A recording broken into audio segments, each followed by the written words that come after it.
Tata Nexon இந்தியாவோட one of the safest compact SUV அப்படிங்கிறது உங்க எல்லாருக்கும் தெரிஞ்ச விஷயம். இந்த வண்டியோட பில் குவாலிட்டியை பத்தி நாம ஏற்கனவே பல வீடியோஸ்ல பதிவிட்டிருக்கோம். இந்த முறை காரோட டயர் வெடிச்சதுனால கார் பெரிய விபத்துக்கு உள்ளானாலும் பேசஞ்சரை எப்படி சேவ் பண்ணிருக்கு அப்படிங்கிற இன்சிடென்ட் தான் பார்க்க போறோம். நீங்க பார்த்துட்டு இருக்கிறது கார் இன்ஃபோ தமிழ்.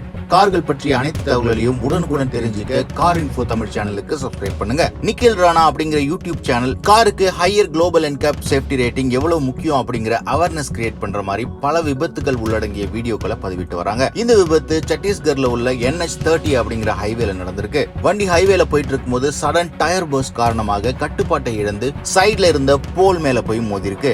அதன் பிறகு பல முறை டாப்ல ஆயிருக்கு. இதன் காரணமா வண்டியோட ஃப்ரண்ட், சைடு, ரூஃப் அப்படின்னு எல்லா பக்கத்துலயுமே டேமேஜஸ் இருக்கு. ஸ்ட்ரக்சர் இன்டாக்டா இருந்தாலும் காரோட பேசஞ்சர் டோர்ஸ் ஓபன் பண்ண முடியாத காரணத்தினால ரியர் டோர் ஓபன் பண்ணி பேசஞ்சர்ஸை வெளியே எடுத்திருக்காங்க. வண்டியில பயணம் செஞ்ச எல்லாருமே மேஜர் இன்ஜுரிஸ் எதுவும் இல்லாம தப்பிச்சிருக்காங்க. விபத்துக்கள் ஒரு கார் இன்னொரு வாகனத்து மேல மோதிதான் நடைபெறணும் அப்படிங்கிறது இல்ல. இந்த மாதிரி துரதிருஷ்டவசமான சம்பவங்களும் நடைபெற வாய்ப்பு இருக்கு. சரி, இந்த விபத்துக்கான டயர் பர்ஸ்ட் எப்படி நடக்குது அப்படிங்கறதையும் பார்த்துடலாம். டியூப்லெஸ் டயர் பழைய டியூப் உள்ள டயரை கம்பேர் பண்ணும்போது ரொம்பவே சேஃப் அப்படின்னு சொன்னாலும் டியூப்லெஸ் டயர்ஸும் வெடிக்கிறதுக்கான சான்சஸ் இருக்கு. முதல் முக்கியமான காரணம் டயர்ல ஏர் பிரஷர் அதிகமா இருக்கும்போது டெம்பரேச்சரும் அதிகமானுச்சுன்னா எக்ஸ்ட்ரீம் கேசஸ்ல டயர் வெடிக்கிறதுக்கு சான்சஸ் இருக்கு. டயர்ல சிறிய முள்ளோ ஆணியோ படும்போது காற்று மெதுவா வெளியேறும். அதே ஒரு பெரிய ஸ்லிட் மாதிரி டேமேஜ் ஏற்பட்டுச்சுன்னா இமிடியேட்டா டயர் பர்ஸ்ட் ஆகிறதுக்கு சான்சஸ் இருக்கு. சோ எது எப்படி இருந்தாலும் வித்தின் தி ஸ்பீட் லிமிட்டோட கான்ஷியஸா நல்ல சேஃப்டி ரேட்டிங் உள்ள கார்ல பயணம் பண்ணோம் அப்படின்னா எந்தவித அன்பார்ச்சுனேட் ஈவெண்ட்ல இருந்தும் தப்பிக்க முடியும் அப்படிங்கிறது தான்